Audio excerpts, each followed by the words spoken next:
qu'une personne, en vérité, elle est ce qu'on appelle en français en devenir. Bon, j'ai écrit un livre entier sur ça, de 405 pages, sur une phrase du Maharal qui dit « Kol ha'chaim zelatzet minakoach el hapoel ». Est-ce qu'il y en a des gens parmi vous qui l'ont lu?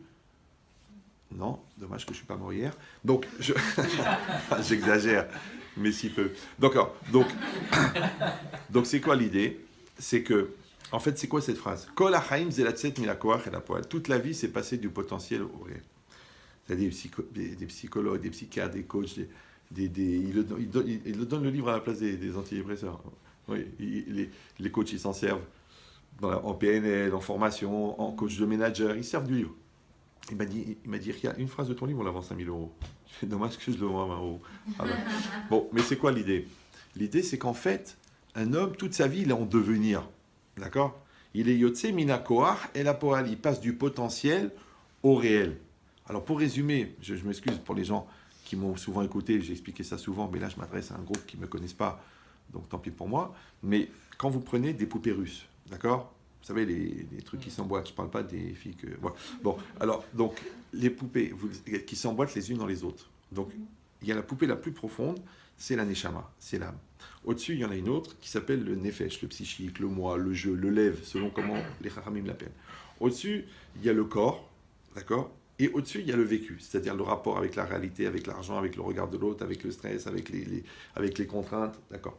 Maintenant, la Torah, elle témoigne que chacun d'entre nous a une neshama différente, d'accord? C'est-à-dire que c'est un ensemble, on va dire, d'éléments chimico-divins, ce qu'on appelle les nitzutzot, les étincelles, qui forment une silhouette qu'on appelle le tselem de la neshama unique. Chacun d'entre nous, il a une neshama unique. Après, on a le nefesh, le psychique, qui en vérité est le système d'exploitation de la neshama. C'est que la neshama, elle développe des impulsions de vie, d'accord? Mais elles sont exploitées par un système, exactement comme un ordinateur. La neshama de l'ordinateur, c'est le DOS, d'accord? Le système d'exploitation, donc qui correspond au psychique, c'est le Windows, d'accord? Après, il y a la tour, le corps physique comme le corps de la neshama, le corps de la personne. Et après, il y a tous les périphériques qui te permettent d'avoir un lien avec l'extérieur. Je pense même que Hachem, il a développé, comme ça, à la fin des temps, les ordinateurs, il aurait pu le faire au Moyen-Âge. Pourquoi il l'a fait maintenant? Pour qu'après, quand Mashiach va venir et il va donner les notions, les gens ils vont dire « Ah, c'est comme l'ordinateur. Ah, j'ai fait un cours sur la dimension intérieure, la dimension cachée, la spiritualité, la matérialité, Yerushalayim d'en haut, Yerushalayim d'en bas, que toute cette réalité, elle existe en double. Il y en a, il m'a dit, c'est Matrix. Matrix, que c'est Matrix? Ça veut dire, on ne prend pas le risque. Matrix. Ouais. J'ai dit, bah, je ne sais pas. Je dis, ils ont fait un film pour que quand Mashiach, il va dire, il y a le monde spirituel en parallèle du monde matériel, ils vont dire, bah, c'est Matrix. C'est bizarre, non? Ça dit, ils préparent les masses, d'accord? C'est comme la seule mutuelle qui a surtout sauf la mort. Vous le connaissez ou non? Matmout.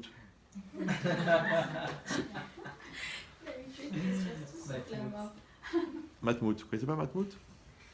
Ne meurt pas. Donc c'est quoi l'idée? C'est qu'en fait, la Neshama, elle va produire une énergie extrêmement puissante. Cette énergie, elle est divine, comme la Neshama. Quand elle sort de la Neshama, elle arrive au niveau du psychique, au niveau du jeu, au niveau de la conscience. Maintenant, la conscience que j'ai de cette énergie et la maîtrise que j'ai de cette énergie, ça commence à être de l'existence. Pourquoi? Parce que moi, je l'appelle énergie. Mais au moment où elle arrive au niveau du psychique, on l'appelle le ratson dans la Torah. On l'appelle la volonté. D'accord? Maintenant, quand on dit à ratson novea neshama, la volonté vient de l'âme. En vérité, c'est l'énergie de l'âme. Ouais, c'est l'énergie qui va constituer la volonté.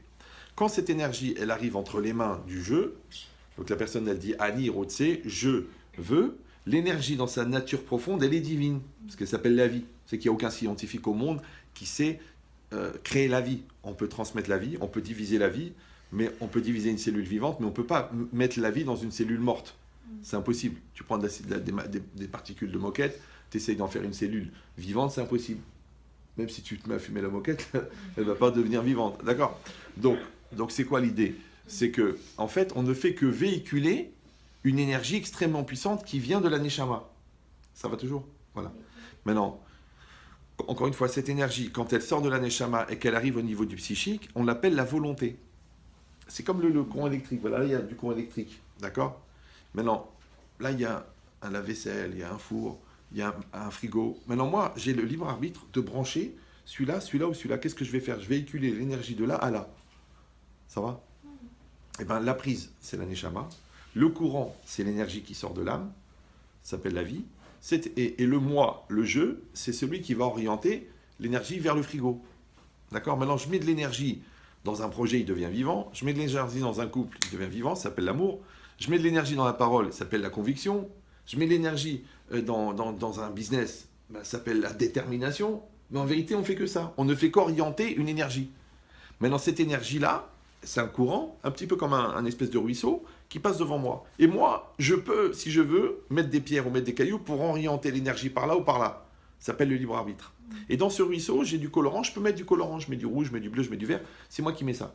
Maintenant, le colorant que je mets, ça s'appelle la connotation personnelle que je mets à l'intérieur de l'énergie, ça s'appelle la personnalité. Ça va? L'orientation que je donne à cette énergie, ça s'appelle le libre arbitre. Vous me suivez toujours? Oui. Maintenant, c'est moi qui donne la direction et c'est moi qui mets la connotation, mais c'est pas moi qui crée l'énergie. Très très important, d'accord?